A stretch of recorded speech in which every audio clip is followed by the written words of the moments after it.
What's going on, everybody? It's your buddy, it's your pal, SpazPhoenix, the YWC Reality Check, and you guys know the drill. You don't see my pretty sexy face, so you know I'm not alone. I brought back an old friend. Say hello. Hello everybody, it's Emo Kitty Got here with with a bunch of X's and O's, and just here chilling with SpazPhoenix. Yeah, I haven't done a collab in a while. We've come onto my channel to crap on some wrestlers. We've gone to Wrestling Paradise when I've needed a co-host, but it's been a while. Hell in the Cell sounded like a whole lot of fun. Right off the bat, I want to say going into it, I thought this was going to be a joke of a pay-per-view. Would that be a fair thing to say? I completely agree. Like, honestly, I wasn't even too much into it when it started. I was just gonna be like, okay, this might as well be like a crap fest. It might as well be an overdone episode of Monday Night Raw. With that, Exactly. there we go. Now, other than the main events, I think it's pretty safe to say we were wrong for the most part. Most of them are more entertaining than I expected them to be. And let's be honest, I don't have notes, you don't have notes, I'm going back to the website for the match list. Exactly. These, before I get any bullshit hate in the comment section, no, the matches probably aren't going to be in order. For the hell of it, let's start with Randy Orton versus Alberto Del Rio. Key thoughts when I say Alberto Del Rio versus Randy Orton. Boring. Really? I honestly, this is the one match I thought was actually very boring. I really was not into this match whatsoever, so... See, me, not so much. Me, I always love the fact that probably some of the best psychology in the WWE right now happens with Alberto Del Rio. Goes in there, he knows what he's going to finish the match with, he knows he's got to work on the arm, so everything is working on the arm. You got arm bars, you've got those wicked sort of leg lace maneuvers that he does in the ropes that, legitimately would probably rip your arm out of socket if you were a normal human being. And, I hate to say it, because I know you're the big Jerichoholic of the group, but that wicked code breaker that he does to the arm is also a pretty wicked maneuver, setting up for the armbar. I blinked and missed the RKO, but apparently the RKO is friggin' fantastic. I can understand why people that aren't necessarily a fan of Randy Orton would think this was somewhat of a squash, but Alberto Del Rio looked a hell of a lot better in this match than I think most people thought he would. Agree, disagree? I agree, and as far as the RKO goes, I kind of missed it too, but it exploded all over Twitter, so it must have been pretty freaking huge. Although I've pretty much seen, like, random RKOs before, so I'm not surprised. Yeah, and if it happens on the internet, if somebody says it on Twitter, it must be true. I don't know, I didn't mind the match. I won't, I'm a fan of both guys. I'm not going to go as far as some people have to say that this was the early running match of the night. I wouldn't go that far, but I got what I wanted from this match, especially considering it was an opener. It was a nice one to get people going, and at least we avoided the trap that WWE's been in the past little while of always starting a pay-per-view with a title match, be it World Heavyweight or Intercontinental or Tag Team or whatever, or back in the day when they had the Cruiserweights. The Cruiserweights usually got everything going because they're fast-paced and high energy and all that sort of thing. So I'd like to see that we didn't throw away a title in the first match, if that makes sense. Yeah. So that was that. Orton got the win. So in the early stages of the night, anybody that follows me on Twitter knows I was keeping tabs on how many of my Fave 5 got their wins, etc. I think it was 3 out of my 5 Fave 5 guys got their victories tonight, and 1 is in the negative column only because he didn't compete tonight. So really, I'd like to say 3 out of 4, 75%. I think I did all right tonight. The unannounced match that everybody knew we were getting, United States Championship, Antonio Cesaro versus Justin Gabriel. Thoughts, go.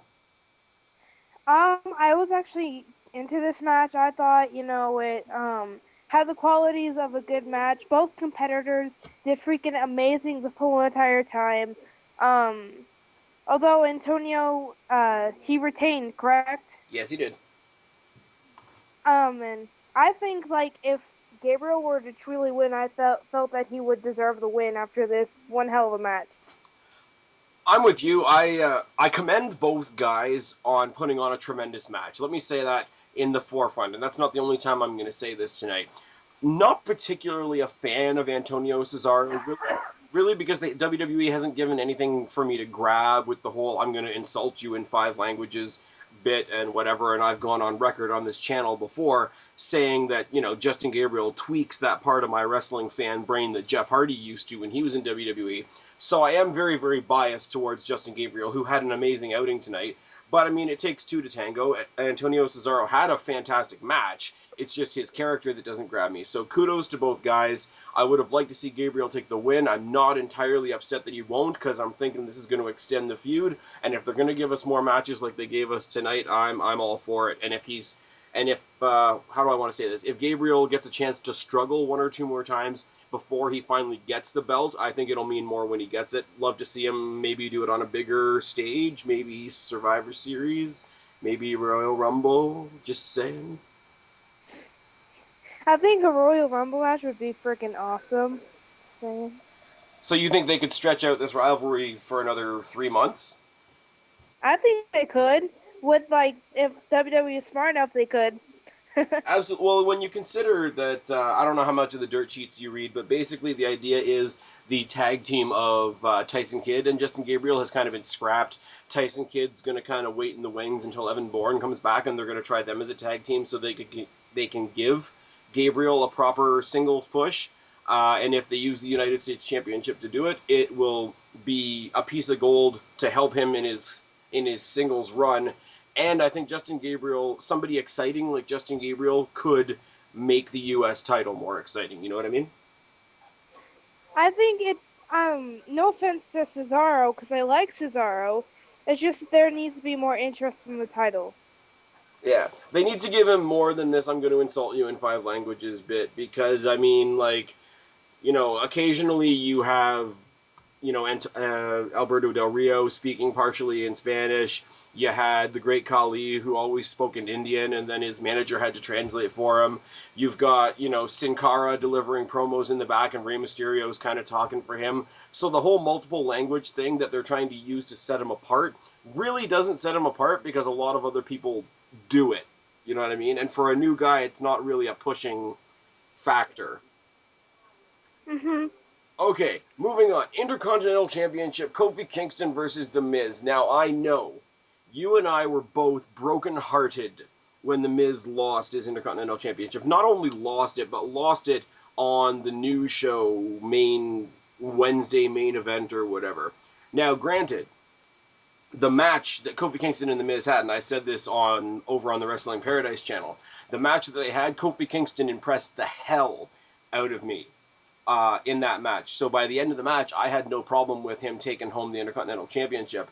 And I'm going to say the same thing tonight. The two put on a fantastic match. Both of them were intense. I mean, a lot of people think The Miz is a joke. I dare you to watch the match tonight and tell me that The Miz is a joke. And me, personally, for a long time, I thought Kofi Kingston was a joke and kind of one of those, feel good, make the kids smile kind of characters. And he brought intensity tonight. So you had 2 intense guys that you wouldn't really expect in a great match.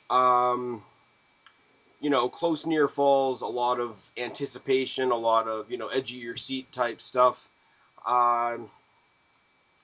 Yeah, Kofi Kingston got the win. Was I disappointed? Yes, but I was only disappointed because they were so able to, get me into all those near falls, get me into all those ooh and ah moments that, I thought this was going to be the win. I thought that was going to be the win. So I was disappointed, but I wasn't disappointed. I wasn't like a typical WWE mark. I'm just going to pitch a fit because I didn't get my way or my guy didn't win or whatever. I was disappointed literally because the match had me on the edge of my seat the entire time. And the last time I sat on the edge of my seat, it was Kofi Kingston and he got the win. No, but again, my bias for The Miz aside, great match from both guys, great effort from both guys, and my hats are off to both of them. Honestly, I have to give the match all of its props too. Sadly, I did not see the match on the new show or whatever. I just heard a bunch about it. But I think when I watched this match and here lately, I can say I haven't been a big fan of Kofi at all. But he impressed me tonight too, so that's got to be saying something. And it was a great effort on both parts. I really did want The Miz to win, though. Yeah.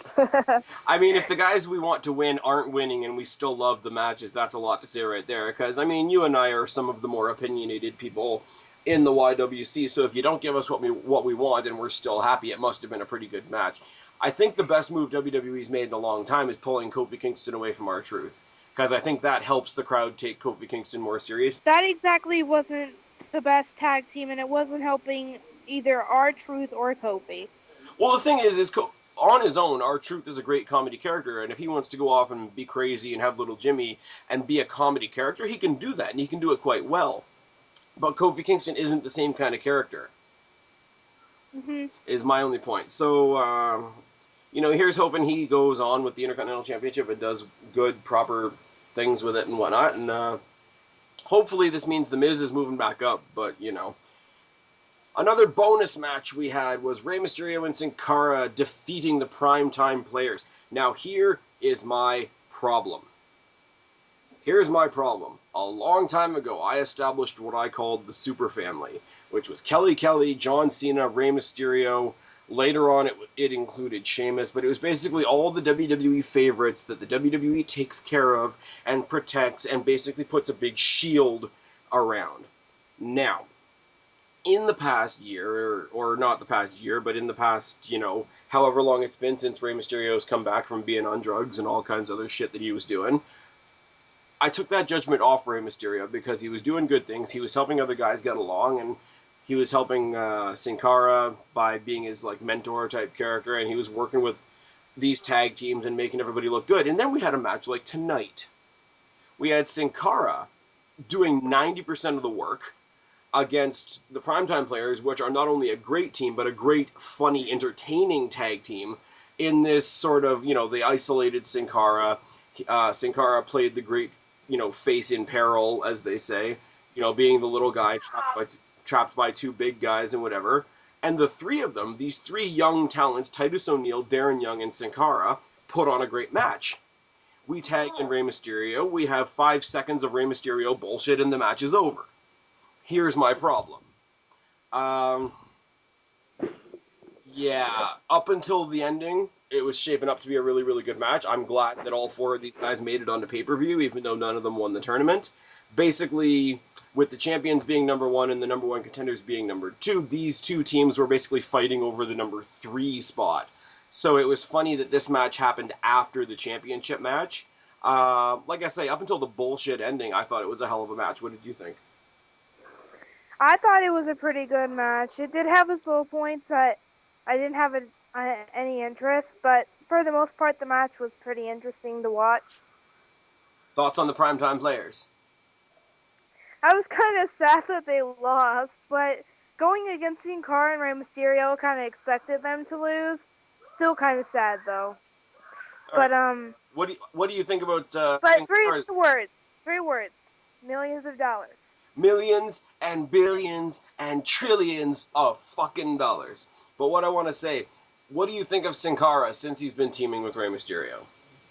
I still don't like him. You still don't like him, but what do you think of his in-ring work? I think his in-ring work and skills have improved. They could be a little bit better, but they've gotten a lot better since he started. So you see that you're willing to see the improvement, but you're not exactly hopping on the Sin Cara bandwagon. No. See, my problem is the people that are fans with Rey Mysterio that were shitting on Sin Cara hardcore, and then he became tag team partners with Mysterio, and Mysterio's their guy, and it's oh well, now he must be good because he's partnering with my guy, and that's a little bit of hypocrisy that we can leave for another frame of mind, another frame in time. Sin Cara carried his team through this match. That can't be denied. And Rey Mysterio got 5 seconds of offense and the credit for the victory, which I didn't like at all. Moving on. Okay. Team Hell No versus Team Rhodes Scholars. And before I say anything else about this, I find this really funny, and I'm not going to lie, this is part of the reason I asked you to do this video with me. Both of us wanted Team Rhodes Scholars to win, am I right? Oh, yeah. Both of us wanted Team Rhodes Scholars to win for the exact opposite reason. Because I recognize the lineage and the heritage and the title history and the skills and the growth of a guy like with the pedigree of Cody Rhodes. And you, for some reason, are swept up in the rigmarole of some guy named Damien? Something? Really, Spaz? Are you going to like stoop that low? Anyways, in all seriousness, Team Rose Skull, all four guys in this match looked great. I'm not gonna lie, this was a match. I don't like all the mashed up tag teams. I really, really don't. I wish the primetime players, I wish the Usos, I wish Primo and Epico and those kind of guys were getting pushed as legitimate teams. But if we're gonna get these mashed up Teddy Long SmackDown special type tag team matches, it wasn't a bad match at all. We got, Daniel Bryan being more and more of a goof and, kneeing his partner in the face and doing all this other bullshit. Kane gets mad at his own partner, takes it out on his opponents until they get disqualified. So, technically, Cody Rhodes won. So there's another one for my fave five. I do want to say something though. Sure. I did want Rhodes Scholars to win for another reason. And this is no offense to like Kane or Daniel Bryan because they can be great competitors. It's just I don't like the idea of them being in a tag team even in general. I know eventually that, WWE needs this kind of messed up tag team, but it's not working with them, at least not in my eyes. I just feel like if you actually put it on a somewhat decent tag team, let them two go their separate ways like they're better off doing. Well, here's my thing, and I think this is going to trail right on to what you said. The big thing that they push in most tag team situations when they're talking about tag teams is how compatible the team is. When the team is all on the same page, when the team is, they can think like their partners and all that sort of thing, that's what makes a really, really dominant tag team. If you've got a team that spends more time beating each other up than anything else, and no other team can beat them, that makes no team look good in the entire division. Exactly. It's just bringing the whole division down, and we don't want that. And I mean, when they were winning, it wasn't making them look. It wasn't doing them any favors either, because when they were winning by accident. Exactly. Kane chokeslams his partner onto the opponent, and they get the win. Or, friggin' Bryan knocks Kane off the turnbuckle, and he happens to land on their opponent, and they get the win.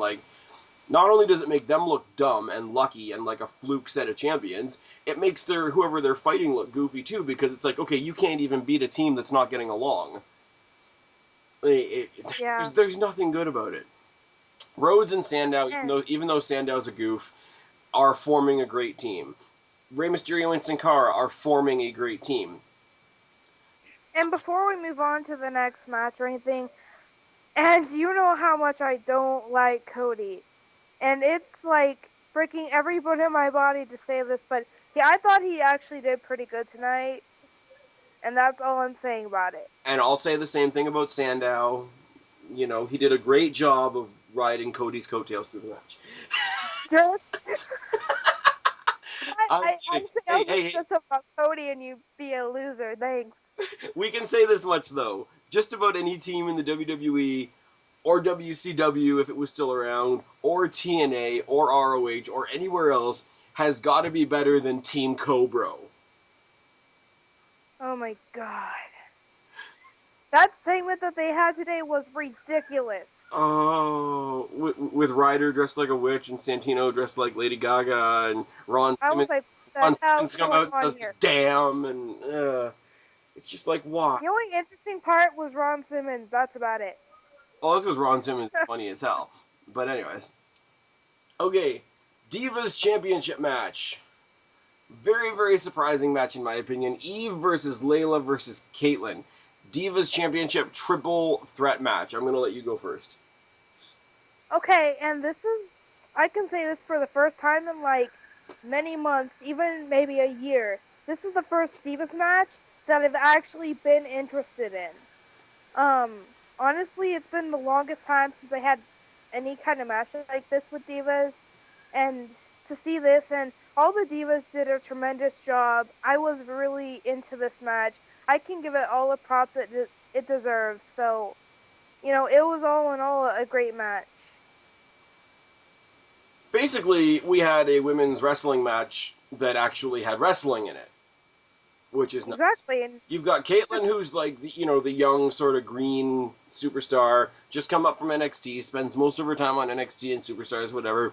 So she's like the new person. She's like that Rocky Balboa in the story. Layla's the one that's been here a while. She just, people are still happy about her triumphant comeback a couple of months ago when she won the title, and it was a surprise, and you hated it, but that's fine. And then you've got Eve, who's not only a great in-ring competitor, not only does not only trains in the the Hoist Gracie gym and does Brazilian Jiu-Jitsu and MMA and all that sort of thing, and who's not only on that side but also is a great backstage character bitch. Yeah, great gimmick, by the way. What's that? Good gimmick, by the way. It's true. And partly this is why I'm hoping AJ Lee gets back into the ring. But that's another story for another day. You had 3 women in here that have technical skill. You had submissions in this match. You had counters in this match. You had pinning combinations and aerial maneuvers and reversals of reversals of reversals and double team moves. And you know what? Once we get the Ditzes like Kelly and the Bellas out of the way, we can have proper women's wrestling matches. Oh my God. And I do have to say this, the final pin for this match, it was freaking genius. Just saying. It was. Well, it was one of those things where it totally takes advantage of the triple threat, atmosphere. One person goes for the pin, you land on both of them, scoop one of them out of the way, pick up the scraps on the other one, and you get the win. I mean, it's basically like it's the pattern when you have a face heel triple threat. You let the faces beat the crap out of each other because they want to have good sportsmanship, proper match and whatever, and the heel will come clock one of them and take the other one out, pick up the scraps and get the win. And that's exactly what Eve did, and she's the opportunist, and it fits everything that she's doing backstage, like the way she's manipulating Teddy Long and Booker T. She takes her opportunities when she can get them, and I think it translates into the ring, and it makes sense that she would be the same in the ring as she is in her backstage persona. So I think it all came together perfectly. I think we got a lot of sympathy for Caitlyn, which as a new character is good, and Layla's got solid backing from pretty much everybody, so nobody got hurt in this match. Eve is still a tremendous heel champion, and eventually it's going to boil down to Eve versus Caitlyn at Survivor Series. That's my prediction. And it won't hurt my feelings at all. Layla can go do something else, or, I don't know, be the ref. We can't, like I say, once we got some of the garbage out of the way, we can't really go wrong with the Divas division right now, and I'm actually kind of excited about it. I'm looking forward to see if, they're gonna capulate, or whatever. I can speak, I swear. You want t-shirts? I really want them to move on this and make it a better division than, the shit that it was last year and the year before and all that. Well, do you watch NXT at all? Sometimes. Do you know who Paige is? Do I know who is? Paige. No. The kind of goth-looking black-haired chick. Yeah, when she comes up to the main roster, I think shit's gonna get serious. But, anyways, anything else we want to say about the very, very exciting Divas division at the moment? I have nothing else to say. Okay, let's go from something that's really, really exciting to Big Show versus Sheamus. And you were the one not interested in this match. Oh, so painful. Let's give the layout of this match. Bump, bump, rest hold, bump, bump. Ooh, bigger bump, bump, rest hold, rest hold, rest hold, chicka chicka, rest hold, bump, bump, kick, kick, punch, punch, kick, punch, victory. Although I did like that's basically the gist of it. I do like the fact that at the end, freaking, because of the way it was, the angle that it was filmed, it wasn't filmed at a very great angle while we were watching it. The replays were better, but basically, because the way it's filmed, you don't see the punch very well, so it basically looks like Sheamus tried for the bro kick again and slipped on a banana peel. but he did in fact catch the weapon of mass destruction KO punch for like the third time or whatever. And Big Show's the champion. And here's me on the edge of my seat once again saying, "Okay, Ziggler, that's your cue. All right, Ziggler." You know, And it would have been really ironic for him to actually catch in and make it another short run for the Big a Show. 45-second run for the Big Show. That's exactly what I hoped they were doing, but it was just like for a full couple of seconds because they kept the camera on the Big Show after he won longer than they usually do, which usually indicates that something's about to happen. It's like, all right, Ziggler, there's your cue. Anytime now. And then there was nothing. See, we didn't get any Ziggler on this whole show, which when you consider on the pre-show, which was absolute crap, we did have a face-to-face between Ziggler and Cena, and I really hoped that that would turn into something, and it just didn't. Yeah, well, we did see Ziggler, but it was like all backstage stuff. Yeah, but I mean, like, he came out, he tried to, attack Cena while Cena was yelling at Vicky, and I was like, okay, if I have to put up with Cena on my television screen, at least let him have a match with Ziggler so Ziggler can get on the show. What I would have loved would have been for Ziggler to get an upset victory on Cena and then go and cash in on the Big Show. It's like, okay, I beat the Golden Boy, and I've got some gold of my own now, and have him walk out. That would have put this pay-per-view over the top for me, but it didn't happen. Obviously, because it's Cena, and Cena's not allowed to lose, and such and such. And even though Cena didn't compete tonight on the pay-per-view, he still had to have his own half-hour segment. Oh. Fuck that. Right? Yes, the pre-show is Cena talking to Big Twitter on the Titantron.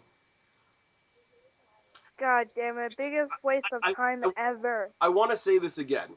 The pre-show, the half-hour pre-show that's supposed to get people excited about the show, was John Cena and Michael Cole reading Twitter. Well, I'm pretty sure that it got some people interested because you have those big John Cena fanboys and fangirls. They're all excited. Hey, John Cena's here. Okay, that'll get the John Cena sheep idiots to watch the pre-show, but it won't get anybody to watch the pay-per-view because John Cena had nothing to do with the pay-per-view. Do you know how retarded that is? Shame. As our good friend Alexman would say, we have to have John Cena on the show because it's in the book. Anyways, moving on from that, CM Punk versus Ryback. This match was basically divided up into two different spots, where either Ryback was owning the hell out of CM Punk, which made me sad, or CM Punk was out-thinking and out-quicking Ryback and making him look like an idiot, which made me very happy. And then, because Brad Maddox was the referee, and this is the story now, Ryback actually gets CM Punk up for the shell shock. The referee stands in front of me and says, "Stop, stop," and Ryback looks at him like, what the fuck? And fucking Brad Maddox, little, 5-pound referee, low blows Ryback.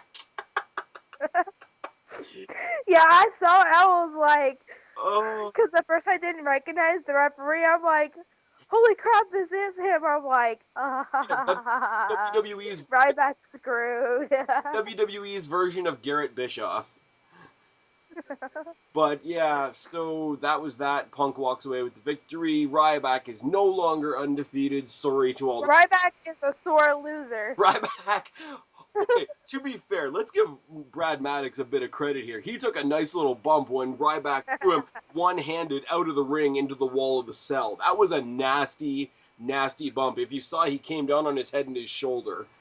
And I mean, I know he's wrestled in some other companies somewhere else, apparently. I'm not entirely sure. But that, even for a wrestler, that would be a hell of a bump to take. And then Ryback basically takes Cena up the Hell in the Cell and gives him shell shock on the soft part of the cell, which made no sense for a lot of reasons. First of all, if you know about anything about construction of the cell and whatever, the hard part isn't the fence. The hard part is the post. The second thing is the soft part of the fence would also be the weakest, and we don't want to have another Mick Foley incident through the top of the cell. So I don't know why. You know what? I would have actually loved that, though. I would love for them to recreate that scene. They would by do it. having that. Are you kidding me? The pussy-whipped PG WWE, they're never going to do that again. No way. Exactly. Especially with somebody as new, especially with somebody as new as Ryback.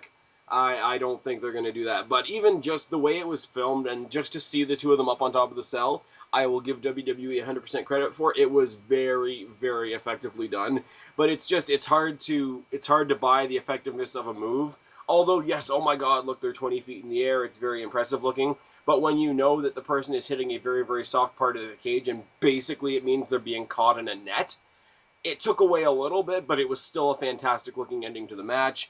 And I mean, Punk keeps his title reign intact. Ryback still gets to look like a fucking beast. Pretty much everybody wins. We've got a brand new story now with the referee, and there's people out there that don't like referee stories, but really, this was all thrown together because John Cena got injured. I mean, let's be honest. I'm one that doesn't like referees' stories and storylines either, but I think this one more fits, so I'm not complaining about this one. Alright, so thoughts on the show overall? I thought the show, it was pretty good. A lot better than I thought it would coming in, but I would definitely get it a very high rating if I were to rate it. Yeah, I don't do numbers, but if you take out the Sheamus versus Show match and the shitty pre-show, which I don't even want to know if I want to call that part of the show or not, if you take out the big half-hour Cena segment at the beginning, if you take out Sheamus versus Show, I'd have no problem giving this show like a, I don't know, I don't do numbers, but like 6 or 7 out of 10. Just for the fact that the rest of it was good. And even Ryback, yes, we knew Ryback and Punk was thrown together at the last minute. It wasn't going to be anything too earth-shattering, but it was fine for what it was. And the rest of the matches were great. The bonus matches that we got made sense. Even the matches that I didn't necessarily agree with the result of were still fantastic matches that I had to take my hat off to both competitors. So there wasn't a whole lot really shitty about this show. Like I say, there's only one match that I would take off the show if I was booking it, so everything. And there's one thing I want to say, and it is about the Show and Sheamus match. I was only interested in this match is because, you know, I was just getting really tired, and I've been tired of it for a long time now, of Sheamus being the champion that he is, and that he was much better off without the championship. I'm just glad to see that that belt get off him, at least even for a little bit. I don't care if Show loses it in the next couple days, just so long as Sheamus lost it. Oh yeah, I can buy into the, okay, it's great because it's somebody that's not Sheamus, but I'm not 100% excited about it being Big Show either, you know what I mean? So we took a little step where we could have taken a big step, if that's a better way of saying it. I would have loved for at the end, it doesn't matter who would have won, for Dolph Ziggler to at least cash in. Exactly. Or, you know, some people were saying that friggin' at the very last second he was going to trade in his SmackDown case for a Raw case and try to cash in on Punk. But that's a whole other clusterfuck. I don't think you can do that, can you? Well, it's WWE. They change the rules all the time, but I don't think they would do that because then you get into possibilities like Ziggler versus Rock at Rumble, and I don't think they're going to do that. Yeah, that would be weird. Yeah. Anyways, I think that's pretty much all we have to say about this show, and my phone is going off and needs to fuck off because I'm doing a video. Why don't you tell them where they can find you, hon? You can find me here on YouTube, Emo Kitty Cat, and there's a bunch of X's and O's. It's complicated. It's in the I'm box sure below. he'll put this in the you can also find me on Twitter, Heel Kara Y2J fan. Facebook, I have a Facebook page, Emo Kitty Cat, and that's pretty much all there is. Alrighty, and for me, you guys know the drill. You guys know where to find me because clearly you found this video. I've been Spaz, she's been Kara, and for tonight we have been your YWC Reality Checks. Subscribe up there, talk down there, start a conversation, keep our conversations going. Tell me what you thought of Hell in the Cell. Don't be a stranger, I'll talk to each and every last one of you later, but for right now, me and Kara are tagging out. Bye, guys.